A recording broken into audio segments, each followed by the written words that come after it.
چلیں جی، اعوذ باللہ من الشیطان الرجیم، بسم اللہ الرحمن الرحیم۔ اللہ کے فضل و کرم سے سورۃ النور کی آیت نمبر 11 سے ہم پڑھتے ہیں۔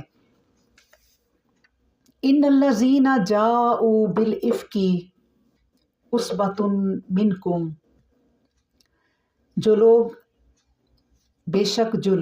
ان الذین بے شک جو لوگ جاؤ لائے بالافک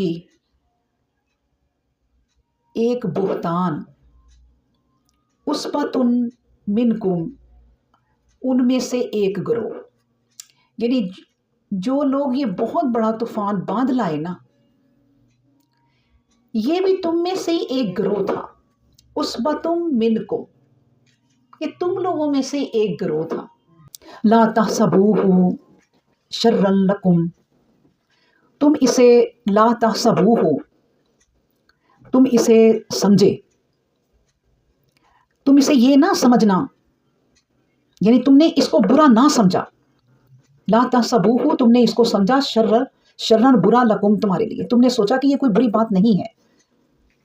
بل ہوا خیر لکم، بلکہ یہ تو تمہارے حق میں بہتر ہے، یعنی تم نے یہ سوچا۔ لکل امرئ منہم، ہر ایک شخص تم میں سے مکتسبت من الاسم، اپنے حصے کا گناہ کمایا۔ تم میں سے ہر شخص نے جو اس چیز میں شامل ہوا اپنے حصے کا گناہ کمایا، یعنی جتنا اس نے کیا اتنا گناہ کما لیا۔ والذین تولی کبرہ منہم لہ عذاب عظیم، اور اس میں سے والذی وہ شخص جس نے اٹھایا بہت بڑا، ان میں سے جس نے بہت بڑا طوفان اٹھایا نا، عذاب عظیم، اس کے لیے تو بہت ہی بڑا پھر عذاب بھی۔ اللہ اکبر، یعنی واقعہ تہمت کا، اور جس کے بارے میں ہم پچھلی آیتوں میں پڑھ چکے۔ پھر نبی کریم صلی اللہ علیہ وسلم پہ جب وہ آیتیں اتری جو ہم نے پڑھا تھا کہ تہمت لگانا، اگر کوئی کسی پر تہمت لگائے تو وہ 4 گواہ لائے، اور پھر اگر وہ ثابت نہ کر سکے تو اس کو پھر 80 کوڑے لگیں گے۔ ان آیتوں کے بعد آپ یہ سوچیں کہ ایک نشانی ہے اللہ کی یہ کہ پھر یہ واقعہ ہو گیا، اور یہ واقعہ بہت بڑا ہو گیا۔ اس واقعہ سے سب سے پہلے بات نہ یہ سیکھیں کہ ہم کیا ہیں اور ہماری اوقات کیا ہے۔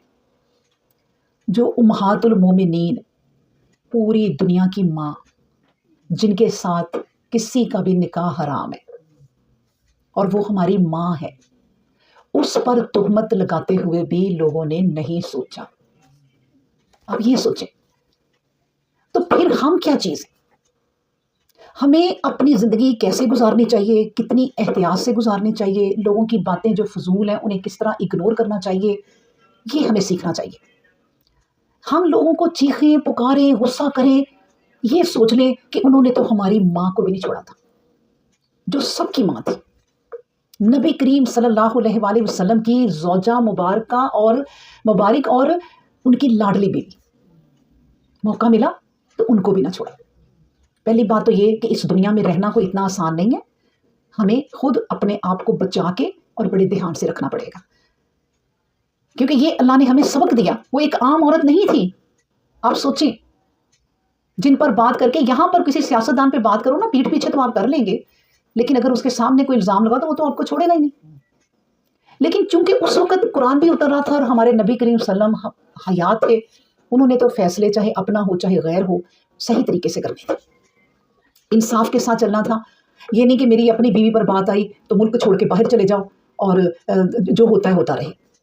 اپنے آپ کو بچاؤ اور اپنی بیوی کو بچاؤ، یہ ملک ہی نہیں اس قابل کہ یہاں رہا جائے۔